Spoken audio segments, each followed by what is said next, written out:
Vida Vivida está começando e o nosso convidado de hoje enfrenta um grande desafio: coordenar o censo do ano 2000. Como presidente do Instituto Brasileiro de Geografia e Estatística, ele comanda a estratégia que pretende passar o Brasil a limpo. Também é irmão mais velho do humorista Bussunda do Cacete e Planeta. Quem está aqui com a gente hoje é Sérgio Besserman Viana. Tudo bem, Sérgio? Tudo bem. Você vai ser entrevistado pelos alunos dos cursos de Comunicação Social, Desenho Industrial e Marketing aqui do Centro Universitário da cidade, ok? Mas antes, vamos saber um pouquinho mais sobre a vida do homem do censo. Sérgio Besserman Viana é um típico carioca da Zona Sul, morador de Copacabana há 42 anos. Teve uma infância feliz ao lado dos pais. Adolescente rubro-negro doente, adorava ir aos jogos do Flamengo. Quando não tinha dinheiro para entrar no Maracanã, ouvia o jogo pelo rádio com o irmão Bussunda. Formado em economia pela PUC, Sérgio chegou a ser dirigente do PCB e não vê problemas em estar trabalhando para o governo. É leitor voraz. Mesmo muito ocupado com o censo, sempre arranja tempo para os filhos André e Ana Elisa. Também não esquece da peladinha com os amigos de infância. Mas gosta mesmo de estudar ciências e observar pássaros. O censo, que começou no dia 1º de setembro, vai reunir informações que serão um instrumento para conhecer, cobrar e transformar o país. A ideia é passar o Brasil a limpo. Sérgio, conta pra gente como é que é possível você, com um questionário, de certa forma, pequeno, conseguir mostrar a cara do Brasil. Bom, na verdade, são dois questionários. Há um questionário básico, que vai a 38 milhões e meio de domicílios, e um questionário mais completo, que nós chamamos de questionário da amostra, que vai a 4 milhões e meio de domicílios. O questionário básico tem algumas informações sobre o domicílio e sobre a escolaridade e assim por diante. E o questionário mais completo, na verdade, é o maior questionário de censo do mundo. Tem 90 perguntas. Ele indo a 4 milhões e meio de domicílio corresponde a entrevistar 19 milhões de pessoas. Ele vai a todos os domicílios. Os dois questionários vão a todos os domicílios do país. Mas o questionário completo, indo a 4 milhões e meio de domicílios, corresponde a entrevistar 19 milhões de pessoas. Nós costumamos ver pesquisas sobre o presidente da República, quem vai ganhar a eleição, fazendo 2.000, 3.000 entrevistas. Eu não estou falando de 100%, nem de 1.000%, nem de 10.000% a mais. Eu estou falando de 19 milhões de pessoas entrevistadas. Então, ele vai dar uma radiografia muito precisa a nível de bairro, né? Nem a nível de município. Quem nunca estudou estatística tem uma certa dificuldade, a gente usa uma imagem. Quando você quer fazer um exame de sangue, você não tira o sangue todo da pessoa para examinar, tá? Porque ela ia morrer, né? Você tira um pouquinho do sangue e você tem o sangue da pessoa. Isso numa grande cidade funciona bem. Agora, como é que você faz para chegar assim naquelas tribos indígenas na Amazônia? Nós vamos a todos os domicílios do país. Todos. Inclusive, na Amazônia e no Pantanal, nós só conseguimos fazer o censo graças ao apoio do Exército, da Marinha, da Aeronáutica e assim por diante. Agora, o questionário mais completo, indo a 10% aproximadamente dos domicílios, ele também é representativo estatisticamente, não só da cidade, do município, do bairro, como às vezes até do setor censitário, que são agrupamentos de 300 domicílios. Bastante gente. Renato, você queria perguntar? Quero. Tudo bom, Sérgio? Tudo bem? Queria te perguntar uma coisa. Eu já recebi a visita de uma pessoa do censo e me foram feitas só 4 ou 5 perguntas. Foi uma coisa rápida. E a minha dúvida é em cima de como é que vocês estão medindo a parte da economia do Brasil. Por quê? Me fizeram uma pergunta, qual era a minha renda salarial? Mas não perguntaram a pessoa que morava comigo, entendeu? Porque era mulher. Por que não tiveram interesse de saber quanto uma mulher ganha e sim quanto o homem ganha? Tem ainda essa separação de só o homem da casa que tem a renda maior e que interessa? Como é que é feito isso? Não, aí o machismo não estava no IBGE, estava na sua casa. Não, sabe por quê? Porque a pessoa perguntou quem é a pessoa responsável da casa. E aí, por acaso, se disse que era você, mas podia ter dito que era a mulher. Mas sabe por que, Sérgio, eu estou te perguntando isso também? Baseado Deixa eu só complementar a tua matéria... pergunta um minutinho, Renato, só um minutinho. Inclusive, eu tenho uma história, tem uma amiga que estava respondendo um questionário do censo, o recenseador estava lá, e quando o marido chegou, ele parou de fazer as perguntas para a esposa e começou a fazer para o marido. Isso existe? Não, de modo nenhum. A pessoa, nós precisamos ter uma referência para saber qual é o domicílio. Então você diz, quem é a pessoa de referência? A pessoa responsável. Escolhe-se qualquer uma, porque aí a outra nós já vamos saber que é casado ou casada com ele, e os filhos, porque ela acabou dizendo que se sentiu super mal, porque... Esse licenciador tem que ser... Tá completamente... Essa observação foi feita numa matéria que eu vi no jornal, por isso que eu estou te perguntando. No jornal sai muita coisa. Uma crítica de uma leitora dizendo que... Por que não perguntaram quanto eu ganhava? Cultural aí, porque, na verdade, o que acontece na prática é que quase sempre a pessoa... Qualquer pessoa responsável deve ser quase sempre o homem, mesmo que a mulher ganhe mais, mesmo que ela que tome conta, etc. Então, você está com a razão que fica essa coisa. Agora, a explicação é a seguinte. No questionário, nós vamos ter todas as informações de renda, escolaridade, trabalho, etc., tal, do questionário mais completo. Como eu disse há pouco, 19 milhões de pessoas entrevistadas dão uma radiografia absolutamente fidedigna do Brasil. No questionário básico, nós perguntamos as características do domicílio e precisamos saber dessa pessoa para poder saber qual é a estrutura familiar, qual é a estrutura daquele domicílio. E uma única pergunta nós precisamos saber, que está dando margem a algum mal-entendido também, que é o analfabetismo, por razões de combate, das políticas de combate ao analfabetismo, nós precisamos saber com um grau de precisão que é menor que o município até, para informar que todo mundo que combate e tal. Então, se pergunta sobre a primeira pessoa o grau de escolaridade, pode ser o homem, a mulher ou outra, e das demais se sabem ler e escrever.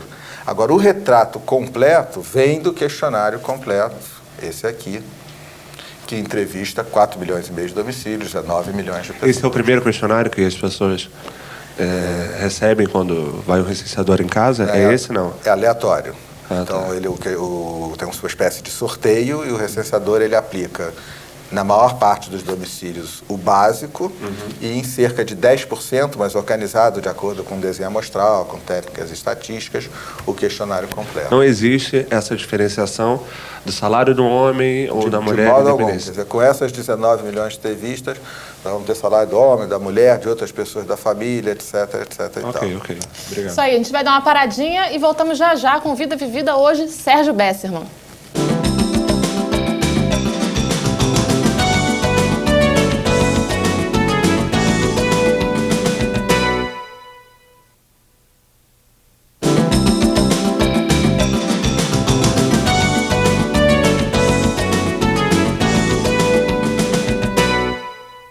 O Vida Vivida está de volta e hoje quem está aqui com a gente é o homem do censo. A Márcia, no intervalo, falou que queria complementar a pergunta do Renato, Márcia. Eu queria saber por que o questionário completo só vai ser aplicado para alguns lares. Por que não vai ser para todos? Porque o censo é um investimento caro que o país faz. Quer dizer, nós estamos gastando 530 milhões de reais, 350 milhões de dólares. E o principal fator de custo do censo é o tempo de permanência do recenseador no domicílio. Então, se esse questionário completo fosse a todos os domicílios, o custo do censo seria gigantesco e nós teríamos muito pouca informação a mais. Porque, de um ponto de vista estatístico, 19 milhões de pessoas, 10% dos lares, asseguram com uma margem de erro irrisória que essas informações são representativas a nível de município e, às vezes, até em menores espaços. Como você vai diferenciar as pessoas? Esse questionário vai para essas pessoas e esse outro, mais simples, vai para aquelas pessoas? Por sorteio, é aleatório, com uma organização que é assim, cidades de menos de 50 mil habitantes, em 15% dos lares nós vamos com esse questionário completo. Nas de mais de 50 mil habitantes, em 10% dos domicílios.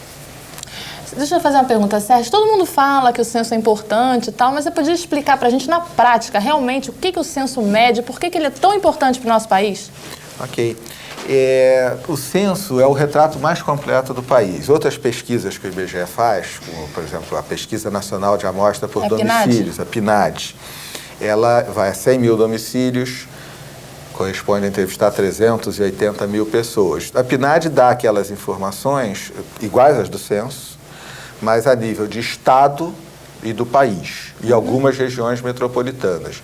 E com o censo a gente tem esse retrato de condições de saneamento dos domicílios, de trabalho e renda, de grau de escolaridade, informações demográficas e assim por diante, para cada município do Brasil. Então, por exemplo, com a PNAD a gente pode saber qual é o analfabetismo no Brasil ou no estado do Rio de Janeiro. Mas só é possível saber qual é o analfabetismo em Teresópolis, Araruama e assim por diante com o censo. Entendi. Tá certo. Deixa eu aproveitar e te perguntar uma coisa. Quando você falou no início do programa que vocês iriam a todos os cantos, e os sem terra? Como é que vocês vão calcular Sem terra são domiciliados... Os nômades também, né? Os nômades também, isso. São domiciliados no seu acampamento. Ou seja, onde há acampamento de MST, é feito o recenseamento. Mas não corre o risco, de repente, sei lá, eles estão sempre se movimentando? Em algum lugar eles estarão. O censo é feito durante um período mais largo, agosto, setembro e outubro, e eles serão captados. Agora, nós não captamos no censo. Você não perguntou, mas faz parte da questão. Homossexuais. Não, nós não captamos, essa é uma boa questão também, mas nós não captamos os sem teto.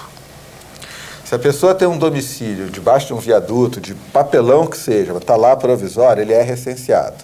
Mas quem não tem domicílio de espécie alguma... Os indigentes seria, de repente? Indigente, ou que não tem, por exemplo, crianças de rua.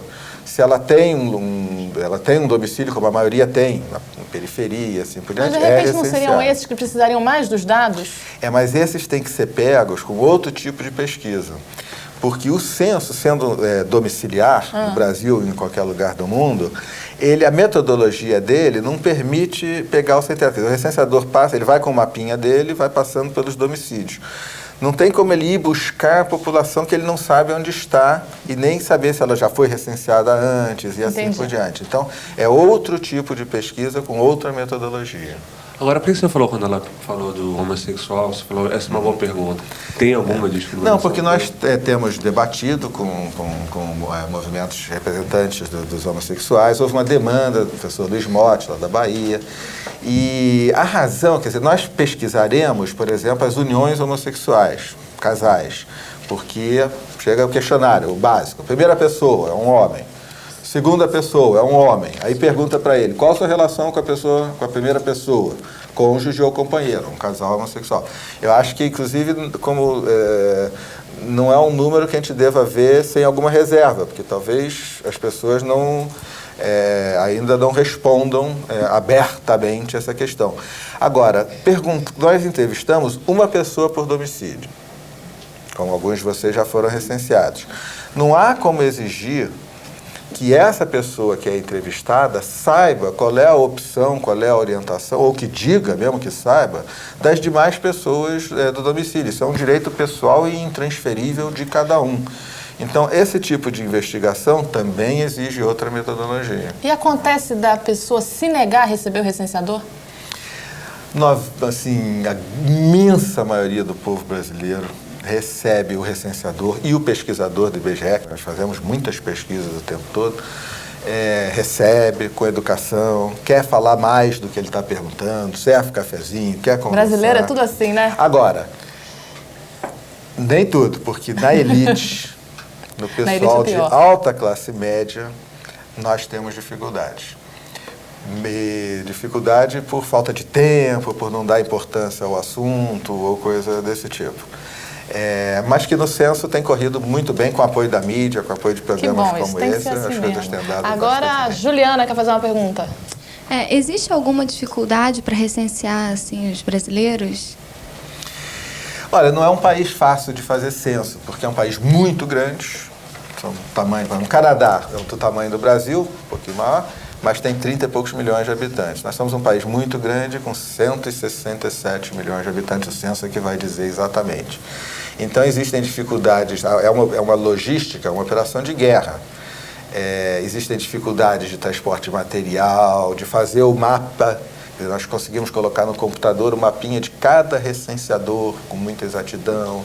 Existem dificuldades dessa ordem, sim. Nós vamos para um rápido intervalo e em seguida a gente volta hoje com Sérgio Bessermann.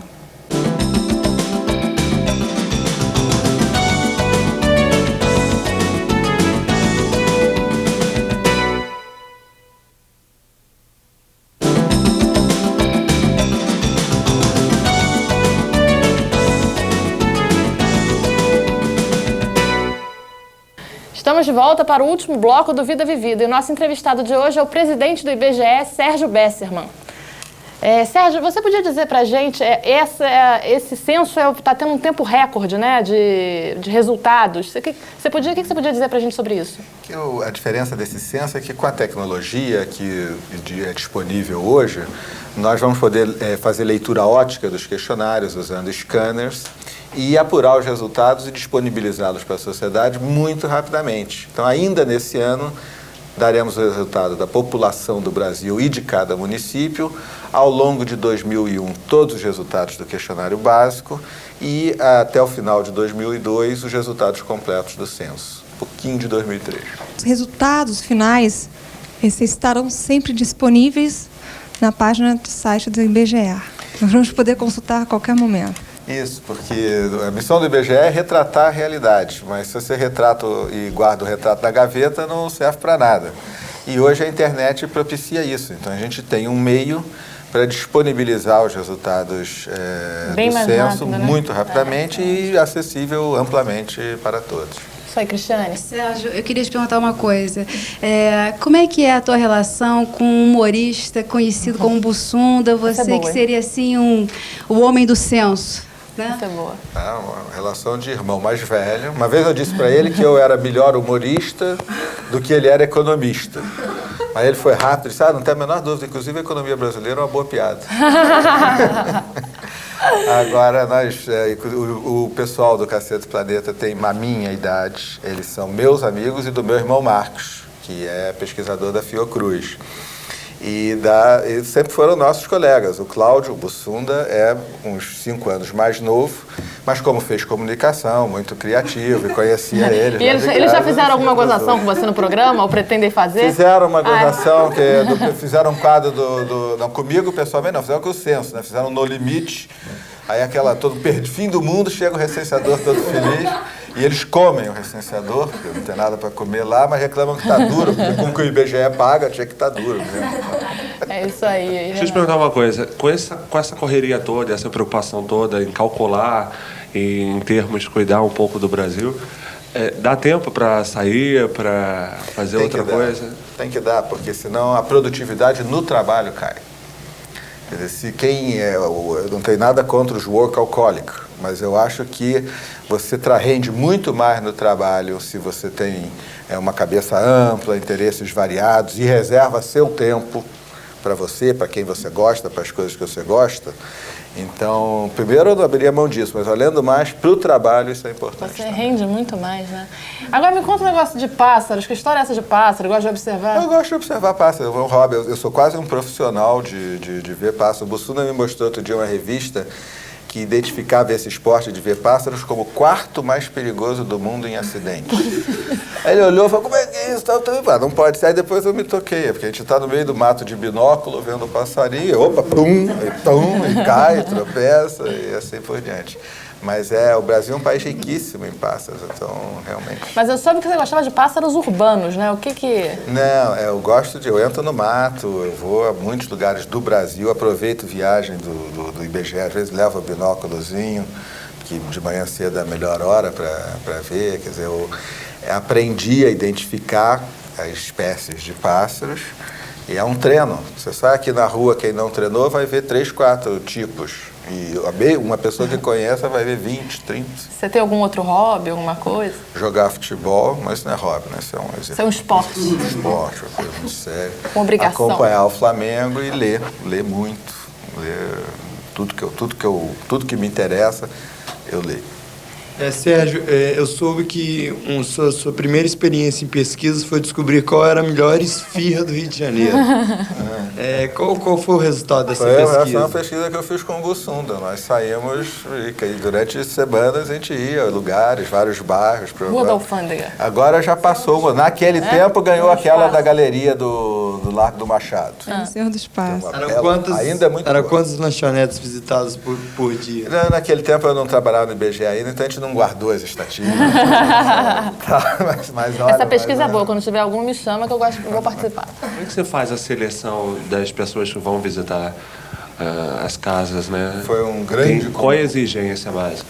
A exigência de escolaridade, nós contratamos provisoriamente 220 mil pessoas. 30 mil vão fazer apuração, supervisão, uma parte um pouco mais complexa. E 190 mil o recenseamento.